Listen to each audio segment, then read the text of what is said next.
नमस्कार साथियों। तो आज एक न्यू वीडियो के साथ आए हैं, जिसमें हम जो ओजेनेसिस का प्रोसेस है, उसके बारे में जानेंगे। ओवरी में जो ओवम बन रहा है, कैसे बन रहा है, उसका स्ट्रक्चर कैसा होगा। तो आज मेनली हम फीमेल रिप्रोडक्टिव ऑर्गन का जो स्ट्रक्चर है, वो सारे के सारे स्ट्रक्चर को कवर करेंगे इसी वीडियो में। तो आज का वीडियो बहुत ही इम्पोर्टेंट है, बहुत ही ख़ास होने वाली है, ख़ासकर उन बच्चों के लिए जिसे समझ नहीं आता है कि फीमेल रिप्रोडक्टिव ऑर्गन में ओवम कैसे फॉर्म्ड होते हैं, ओवम को फॉर्म करने के लिए क्या-क्या प्रोसेस होते हैं, इन सब के बारे में। तो आज का वीडियो रियली में इम्पोर्टेंट है। जो भी स्टूडेंट इस वीडियो को स्टार्टिंग से एंड तक देखेगा, वो रियलिटी बता रहा हूँ, इस वीडियो से अच्छा खासा जो एजुकेशन है वो यहाँ से गेन करेगा। तो मेरी बातों को कुछ समय के लिए साइड में रखो। पहले बोर्ड पे कुछ लिखा हुआ है, इस बोर्ड पे लिखा हुआ बातों पे ध्यान दो कि आखिर लिखा क्या है।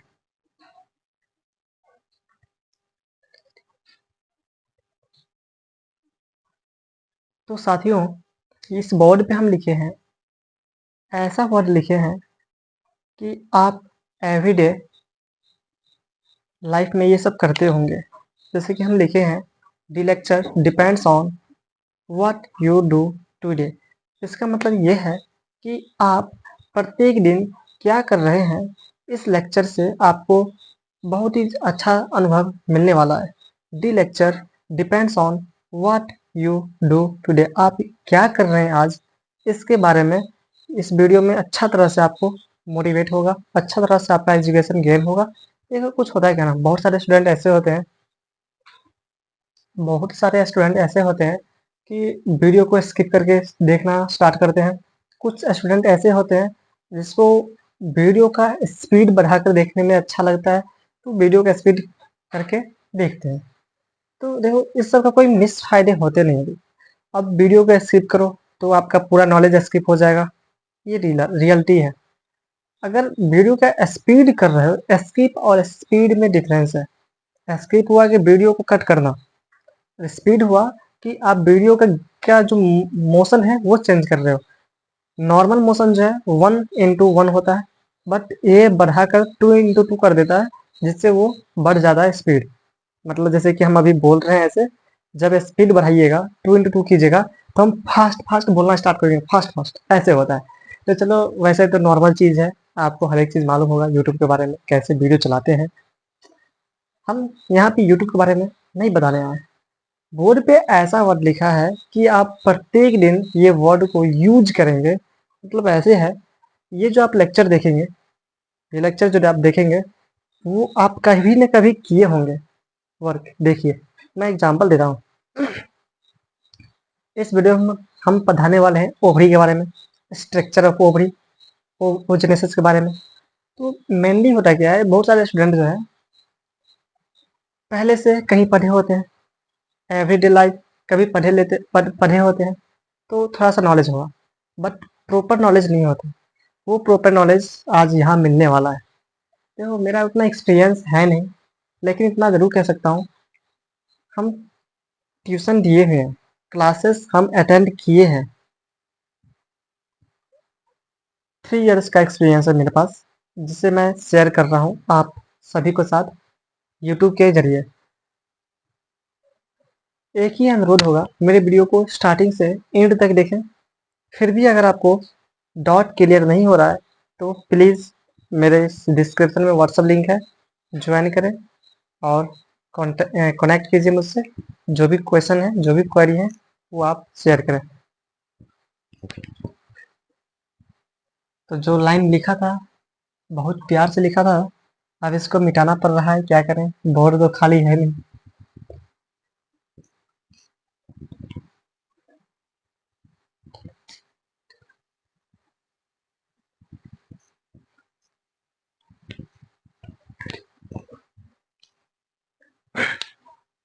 तो आज हम क्या करने वाले हैं, आज हम पढ़ाने वाले हैं ओवरी के स्ट्रक्चर के बारे में।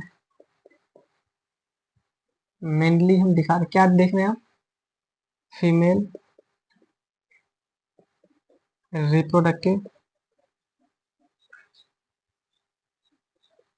Female reproductive organ. एक बार क्विक रिवाइज कर देता हूँ ताकि आपको परेशानी ना हो। फीमेल रिप्रोडक्टिव ऑर्गन में दो तरह के ऑर्गन होते हैं, एक होता है प्राइमरी, एक होता है सेकेंडरी। प्राइमरी रिप्रोडक्टिव ऑर्गन, इसलिए बताऊँ रिप्रोडक्टिव ऑर्गन, रिप्रोडक्टिव ऑर्गन। अब ये जो प्राइमरी रिप्रोडक्टिव ऑर्गन होते हैं फीमेल रिप्रोडक्टिव सिस्टम में, प्राइमरी रिप्रोडक्टिव ऑर्गन होगा आपका ओवरी।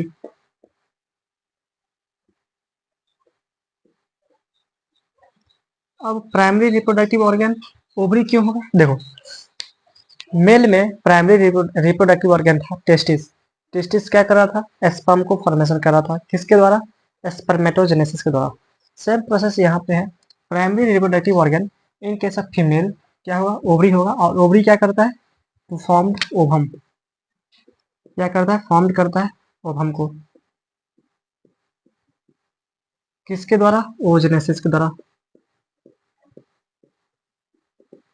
तो हो गया ना प्राइमरी रिप्रोडक्टिव ऑर्गन। क्योंकि देखो, प्राइमरी रिप्रोडक्टिव में ऐसे ऑर्गन है जो सबसे पहली बार फर्स्ट टाइम किसी को प्रोड्यूस करेगा, किसी को ऑर्गेनेट करेगा, किसी को बनाएगा। ये है primary reproductive organ. Secondary reproductive organ in this sense, ऐसे ऑर्गन्स जो प्राइमरी रिप्रोडक्टिव ऑर्गन को क्या करेगा? जाने की डायरेक्शन देगा। तो हो गया आपका सेकेंडरी रिप्रोडक्टिव ऑर्गन। लाइक देखो, जब स्पर्म बना था तो उसको जानने के लिए बहुत सारे रास्ते थे। सबसे पहले रेटिटेस्टिस में गया, फिर एपिडिडाइमिस में गया, फिर वास इफ्रेंसिया में गया, फिर वास डिफरेंस में गया, फिर इजैकुलेटरी डक्ट में गया, फिर प्रोस्टेट में गया, लास्ट में पेनिस में गया था। ऐसे ही है यहाँ पे सेकेंडरी रिप्रोडक्टिव ऑर्गन, यानी ये हुआ कि ओवम को जाने के लिए कुछ डायरेक्शन चाहिए, तो उसको हम क्या कहेंगे? सेकेंडरी रिप्रोडक्टिव ऑर्गन कहेंगे। इसमें क्या आ जाएगा? सबसे पहले ओवम बनेगा तो फिमरी के पास आएगा। कैसे? हम सब बता रहे हैं, फिर रुक जाओ। फिमरी के पास आएगा। फिमरी क्या करेगा? वहां से इनफंडिबुलम को फिमरी के पास आएगा, फिर ओस्टिया के पास जाएगा। ओस्टिया, फिर ओस्टिया इसको ट्रांसफर करेगा इनफंडिबुलम में। इनफंडिबुलम,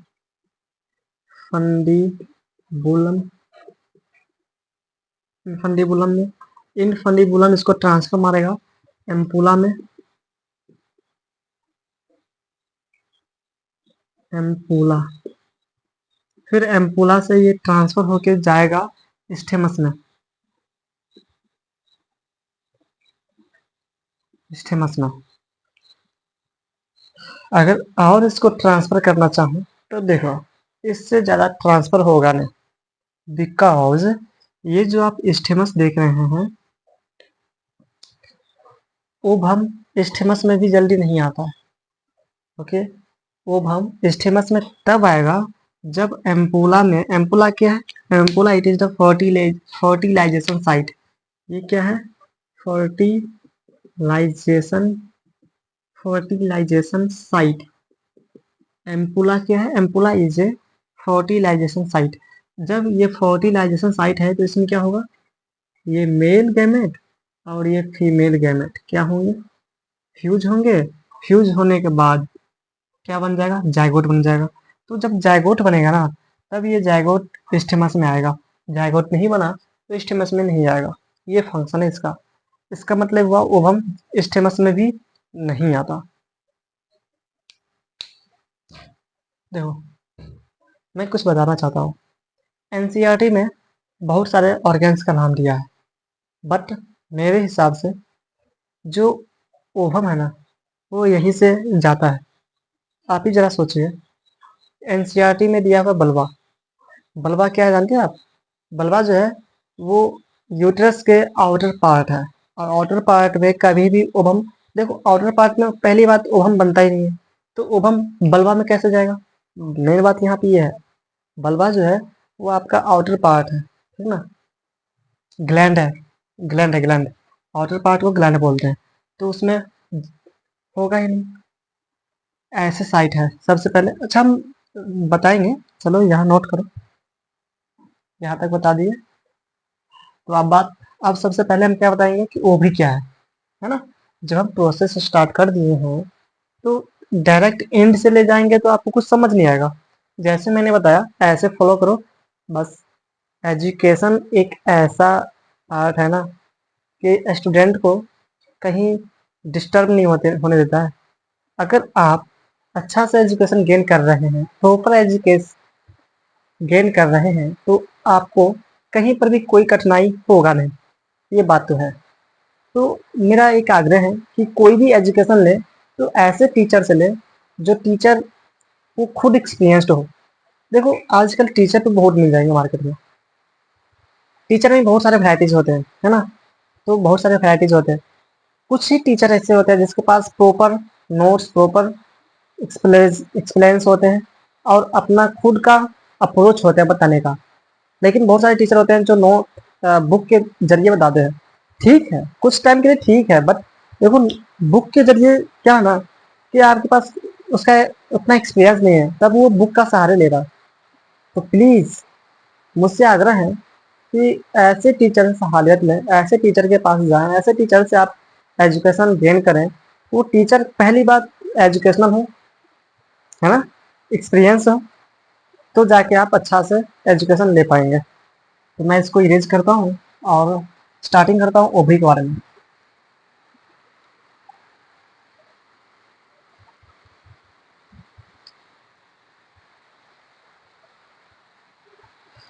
हाँ तो साथियों, मैं बताने वाला हूँ ओबरी। इससे पहले कि मैं ओबरी के बारे में कुछ डिस्कस करूँ, तो प्लीज एक चीज आप सोच लीजिए कि ओवरी जो है फीमेल रिप्रोडक्टिव का प्राइमरी रिप्रोडक्टिव ऑर्गन है, जैसा कि मैंने यहाँ पे मेंशन कर दिया था, है ना, मेंशन कर दिया था यहाँ पर। देखो अभी जो वेदर है ना, अभी का जो टाइमिंग है, मैं ये बताऊँ तो बारिश हो रहा है, फिर भी मैं वीडियो शूट कर रहा हूँ क्योंकि मुझे एक सही बात है, मुझे कुछ प्रॉफिट चाहिए। हम कहाँ क्यों नहीं चाहिए, प्रॉफिट चाहिए, बट बात यहाँ पे ये आता है कि प्रॉफिट के साथ मैं किसी को हेल्प कर रहा हूँ, है ना। मैं किसी को हेल्प कर रहा हूँ। देखो मेरे पास जो एक्सपीरियंस है वो एक्सपीरियंस आपके साथ शेयर कर रहा हूँ। तो प्लीज प्लीज प्लीज मेरे वीडियो को लाइक करें, जरूर करें। आपका दायित्व है, जैसे कि मेरा यहाँ पे दायित्व है आपका पढ़ाना, मेरा कर्तव्य है आपका पढ़ाना, तो आपका भी दायित्व है कि टीचर के लाइक करें, शेयर करें, सब्सक्राइब करें, ठीक है। और कमेंट जरूर कीजिएगा क्योंकि कमेंट से आपका जो भी क्वेरी है वो मुझसे मालूम चलता है। कमेंट जरूर करें। तो चलिए, टाइम जो है मेरे पास कम है, उसी कम टाइम में इसको भी पढ़ाना है, तो बात करते हैं ओवरी के बारे में। चलो एक साथ हम किस के बारे में, टेस्टिस के बारे में दिखा ही देते हैं क्योंकि टाइम जो है ना बहुत ज्यादा हो गया है, ठीक ना। मेल रिप्रोडक्टिव ऑर्गन को पढ़ाते हुए बहुत टाइम हो गया है, तो थोड़ा सा आपको क्विक रिवीजन दे देता हूँ विथ विथ ओवरी। ओवरी के साथ मैं तुम्हें जो है कुछ अच्छा से एक्सप्लेन कर देता हूँ ताकि आपको कोई दिक्कत ना हो। देखो अगर ओवरी के बारे में बताऊँ, ओवरी जो है सबसे पहले ये बताएंगे कि ओवरी का जो जो फॉर्मेशन हुआ है वो मीजो डर्म में हुआ है। क्या हुआ है, मीजो डर्म में हुआ। ओवरी का फॉर्मेशन क्या हुआ, फॉर्मेशन मीजो डर्म में हुआ है। सेम टेस्टिस का भी फॉर्मेशन है ना, टेस्टिस का भी फॉर्मेशन मीजो डर्म में ही हुआ है। मीजो डर्म, मीजो डर्म में ही हुआ है, बट टेस्टिस जो है फॉर्मेशन तो मीजो डर्म में हुआ है, लेकिन ये मीजो डर्म में रहता नहीं है। जैसे ये फॉर्मेशन हो गया, और एक बात यहाँ पे नोट वाली बात यहाँ पे ये है कि जब मेल जो है ना, मेल एम्ब्रायो बनता है किसी मदर में, किसी महिला में, तो वो मेल गैमेट जो है उसमें ये जो बात कर रहे हैं मेजो डर्म, जैसे ही ये अवस्था चलता है तो स्पर्मेट जो आप कह रहे हैं मेजो डर्म, ये मतलब टेस्टिस बनना शुरू हो जाता है। टेस्टिस का फॉर्मेशन मेजोडर्म में ही शुरू हो जाता है। मेजोडर्म क्या होता है, जब एक महिला गर्भवती होती है और वो गर्भवती के टाइम अगर वो स्पर्म सॉरी वो मेल गैमेट बने तब ये मेजोडर्म में हो जाएगा। और वैसे फीमेल भी बनेगा तो क्या कब कहाँ बनेगा, मेजोडर्म ही होगा। मेल गैमेट बनेगा फीमेल गैमेट, बनना तो है मेजोडर्म में ही, तो फॉर्मेशन होगा मेजोडर्म में। बट ये जो टेस्टिस है ये मेजोडर्म में रहता नहीं है, ये आ जाता है आपका एब्डोमिनल कैविटी में। Abdominal cavity comes after parturition. अब देखो यहाँ पे कुछ वर्ड लिखा मैंने कि जो ये जो टेस्टिस है मेजोडर्म को छोड़ के आ जाता है abdominal cavity comes after parturition. जैसे ही पार्चुरेशन होता है, बेबी डिलीवरी होता है, बेबी डिलीवरी के टाइम ही ये जो टेस्टिस है वो चला जाता है एब्डोमिनल कैविटी में। बट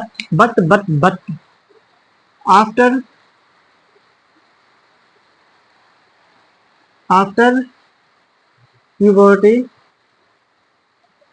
टेस्टिस comes into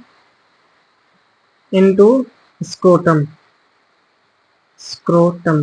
देखो तो टेस्टिस का जो कहानी है ना बहुत बड़ा है ना, टेस्टिस का कहानी बहुत बड़ा है। यहाँ पे सबसे पहले वो मेजोडर्म में बना था, वहां से छोड़ के एब्डोमिनल कैविटी में गया, कब, comes after parturition, baby delivery होता है उस टाइम ही चला गया। लेकिन लेकिन जब जैसे ही उस मेल में प्यूबर्टी आना स्टार्ट हुआ, किशोरावस्था आना शुरू हुआ, प्यूबर्टी आना स्टार्ट हुआ, तो वो क्या किया, टेस्टिस फिर से वहां से निकल के कहाँ चला गया, स्क्रोटम में चला गया। अब यहाँ पर वो क्या करेगा, अपना स्पर्मेटोजेनेसिस शो करेगा, है ना। तो उसका छोड़ दीजिए आप, मैंने इतना बता दिया। अब आगे देख लीजिएगा लेक्चर में जो दिए है। ओवरी के बारे में बात करता हूँ। ओवरी जो है इसका फॉर्मेशन भी मेजोडर्म में ही हुआ है। बट यहाँ पे ये है कि ये जो ओवरी है ये अटैच होता है किससे, लिखेंगे अटैच विथ विथ किसके द्वारा,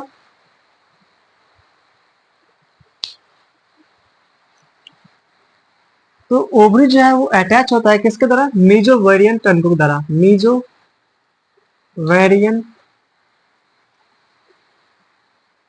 मेजोवेरियन के द्वारा। अब देखो हो गया।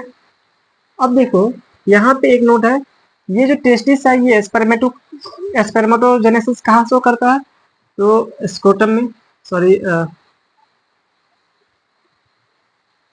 कहाँ शो करता है, स्क्रोटम में।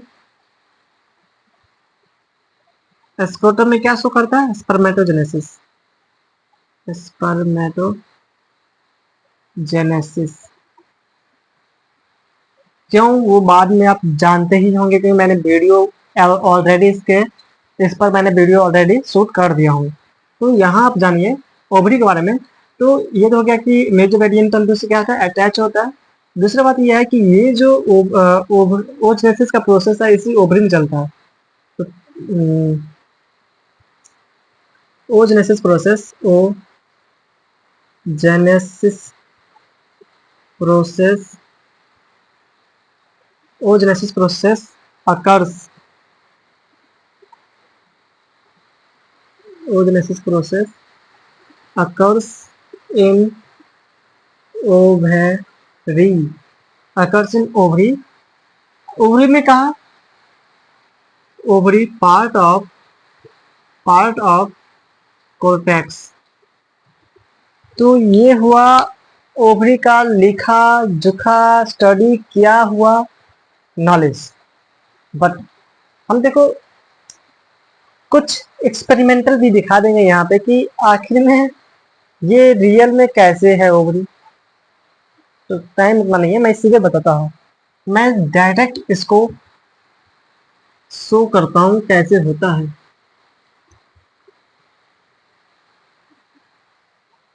अच्छा आपको तो थोड़ा सोच में आना चाहिए ना कि देखो स्पर्मेटोजेनेसिस जो था वो एब्डोमिनल कैविटी में नहीं होके स्क्रोटम में हुआ था। ऐसा इसलिए क्योंकि स्क्रोटम का टेम्परेचर जो था वो वो नॉर्मल टेम्परेचर से 2.5 सेंटीग्रेड कम था, है ना। लेकिन ओजेनेसिस का प्रोसेस जो है वो बॉडी टेम्परेचर पे ही हो जाता है ना, मेजोवेरिएट में ही हो जाता है। चलिए अब बात करते हैं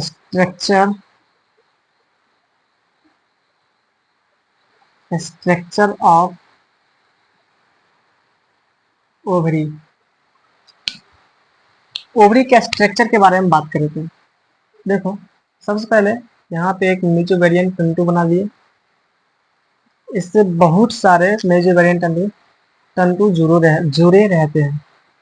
ऐसे रहता है ओवरी। इसमें दो पार्ट है, इसमें दो पार्ट है। ये पार्ट हो गया क्या हो गया, पहले ये देखो, ये हो गया कॉर्टेक्स, ये हो गया मेडुला, है ना। तो ओवरी का जो स्ट्रक्चर आप देख रहे हैं, इसमें दो पार्ट हो गया, एक कॉर्टेक्स एक मेडुला। देखो अभी खत्म नहीं हुआ है, नहीं नहीं, अभी आपको रुकने की जरूरत नहीं है। अरे रुको भाई, अभी भागना नहीं है। अभी तो मैं बस दो ही चीज बताया है, ओवरी का दो पार्ट, एक कॉर्टेक्स एक मेडुला। अभी तो मेन फंक्शन बाकी है।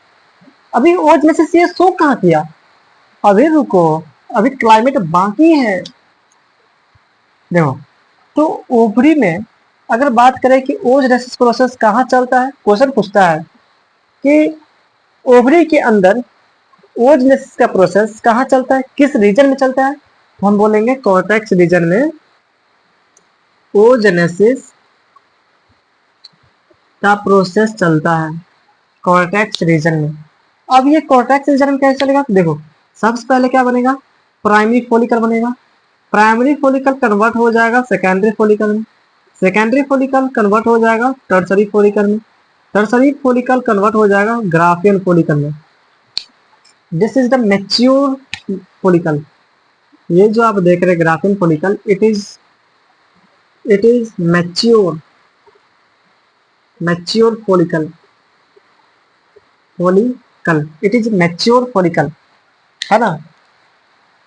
थोड़ा सा आगे खींच देता हूं, देखो ये जब ग्राफियन फॉलिकल मैच्योर हो जाता है तो कुछ टाइम LH हार्मोन आएगा, इसका अमाउंट हाई हो जाएगा और इसको क्या करेगा, ओव्यूलेशन करवा देगा। Ovulation is the sense, ovulation होता है कि जब कोई मैच्योर ओवम बन जाता है ना, मैच्योर ओवरी हो जाता है, तो वो क्या करता है, उसको रिपअप करता है, इट मीन्स कट करता है, फट जाता है अपने आप। तो ये क्या करेगा, फूट जाएगा। इससे क्या होगा, सेकेंडरी ओसाइट ऐसे लिखता है, सेकेंडरी ओसाइट निकल जाता है। तो अब यहाँ देखो, ये तो था आपका ग्राफियन फॉलिकल, ये क्या है, मैच्योर फॉलिकल है। यही क्या होता है, फूटता है, फटता है, रिपअप होता है, और ये कन्वर्ट होता है किसमें, कार्पस ल्यूटियम में, कार्पस ल्यूटियम। कुछ कुछ प्रोसेस जान लो, आखिर ये कब तक रहेगा।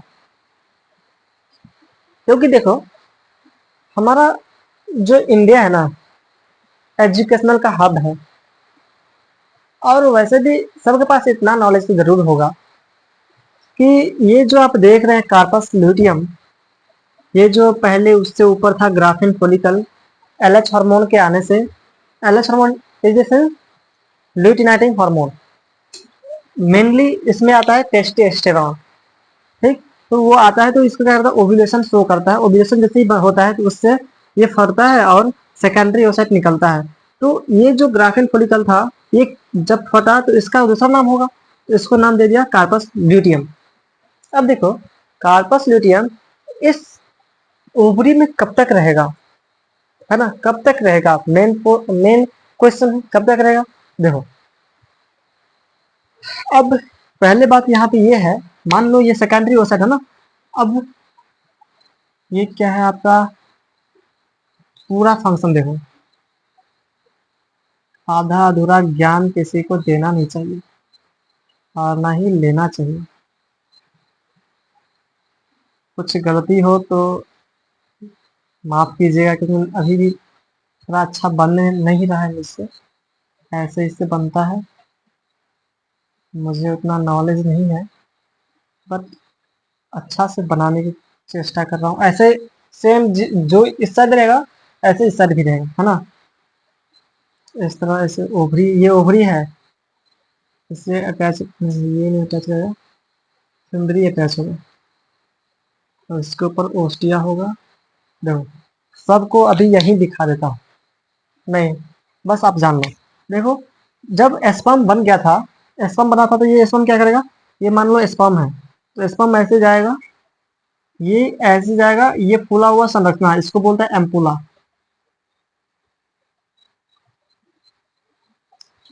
एम्पुला सबका नाम बताएंगे, अभी रुको, अभी इतना जानो। सॉरी कौन सा कलर हम यूज कर दिया, ये ऐसे गया, ये यहाँ आके रुका, ठीक। अब ओवम यहाँ से क्या करेगा, निकलेगा, कौन सा ओवम, सेकेंडरी ओसाइट, यहाँ से निकला ऐसे गया, यहाँ पे ओवम भी आ गया। अब दोनों आ गया है, ओवम भी आ गया, स्पर्म भी आ गया, दोनों क्या करेंगे, फ्यूज होंगे, फर्टिलाइजेशन होंगे, तो ये दोनों मान लो फर्टिलाइज हो गए, फर्टिलाइज हो गए, जाइगोट बनेगा, जाइगोट बनेगा तो ये क्या करेगा, ऐसे स्टेमस में आ जाएगा, स्टेमस से निकल के ये आ जाएगा यहाँ पर। यूट्रस के थ्री लेयर होते हैं, एक एक्टोडर्म, एक मीजोडर्म, एक एंडोडर्म। तो एंडोडर्म में ये क्या होता है, इम्प्लांट हो जाता है। इम्प्लांट मतलब इम्प्लांटेशन, मतलब ये स्थापित हो जाता है यहाँ पर, यहाँ पर अब इसका प्रोसेस चलेगा, ठीक। तो जब जब फर्टिलाइज होने के बाद स्पर्म और ओवम कन्वर्ट हो जाएगा किसमें, जाइगोट में, दैट इज एम्ब्रायो में, तब ये कॉर्पस लुटियम क्या करेगा, हार्मोन को सीक्रेट करेगा। कौन सा hormone, progesterone hormone, progesterone, प्रोजेस्टेस्टेरॉन, प्रोजेस्टे जेस्टे स्टेरॉन, प्रोजेस्टेस्टेरॉन hormone क्या करेगा, सीक्रेट करेगा। और इस हार्मोन को क्या बोला जाता है, anti abortion hormone, anti abortion, abortion hormone.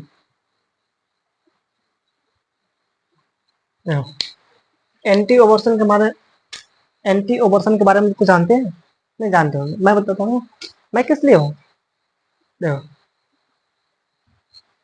ये जो एंटी ओबोर्सन हार्मोन है, जब ये इम्ब्रायो, मान लो ये जायगोट अब इस एंडोमेट्रियम में, यूट्रस के एंडोमेट्रियम में इम्प्लांट हो गया, अब जब जायगोट इसमें इम्प्लांट हो गया, तो जायगोट डेवलपमेंट होके एम्ब्रायो में क्या होंगे, कन्वर्ट होंगे। एम्ब्रायो में कन्वर्ट होने के बाद इसमें थ्री स्टेज आएंगे, मेडुला, गैस्ट्रुला, ब्लास्ट्रुला, थ्री स्टेज आएंगे, मोडुला, ब्लास्ट्रुला, गैस्ट्रुला, ऐसे फिर ये डेवलपमेंट होगा। तो इन सभी को डेवलपमेंट के लिए, इसका मतलब ये हुआ कि जायगोट एम्ब्रायो के डेवलपमेंट के लिए ये जो प्रोजेस्टेरॉन हार्मोन है, इस एम्ब्रायो को डिस्ट्रॉय नहीं होने देगा। ये जब तक ये कार्पस लुटियम रहेगा, तब तक क्या करेगा, प्रोजेस्टेरॉन हार्मोन को सिक्रेट करेगा। प्रोजेस्टेरॉन हार्मोन क्या है, एंटी ओवर्सन हार्मोन है। तो इसका मतलब ये हुआ कि ये जो एम्ब्रायो है, ये जो आप इसको आप ऑफ स्प्रिंग बोल सकते हैं क्योंकि बच्चा ही है।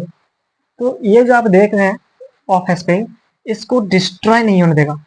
अगर ये हार्मोन नहीं रहता ना, तो ये जो आप देख रहे हैं ऑफ स्प्रिंग एम्ब्रायो, या क्या होता, ये ऐसे होता कि ये टूट टूट कर योनि से बाहर आ जाता, ब्लड के रूप में, ब्लड के रूप में। तो अब आप समझ गए होंगे कि इस हार्मोन की कितना अहमियत है ना, अहमियत तो है ना इसका, कितना योगदान है कि ये ऑफस्प्रिंग को रोक के रखता है, 9 मंथ तक रोकता है। कितना मंथ तक, 9 मंथ तक। कौन रोकता है, तो कार्पस लुटियम इस एम्ब्रायो को रोकता है एंडोमेट्रियम में ही डेवलपमेंट होने के लिए।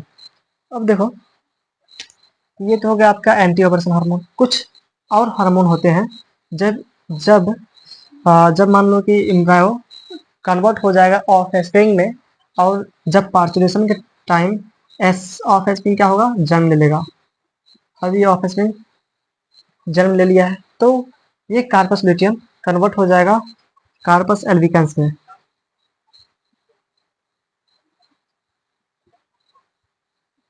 अब ये कार्पस एल्बिकेंस जो है, ये भी एक हार्मोन सेक्रेट करता है जिसका नाम है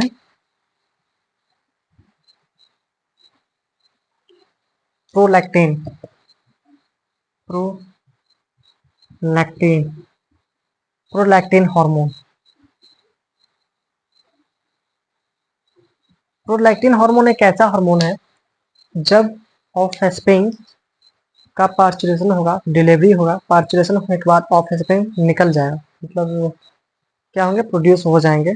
तब उसके बाद फीमेल में फीमेल में क्या हुआ, फीमेल में ये जो कार्पस ल्यूटियम था, ये कन्वर्ट हो जाएगा कार्पस एल्बिकेंस में। कार्पस एल्बिकेंस क्या करेगा, एक हार्मोन को रिलीज करेगा जिसका नाम है प्रोलैक्टिन हार्मोन। ये प्रोलैक्टिन हार्मोन क्या करता है, मिल्क का मिल्क का सिंथेसाइज करेगा, मिल्क सिंथेसाइज।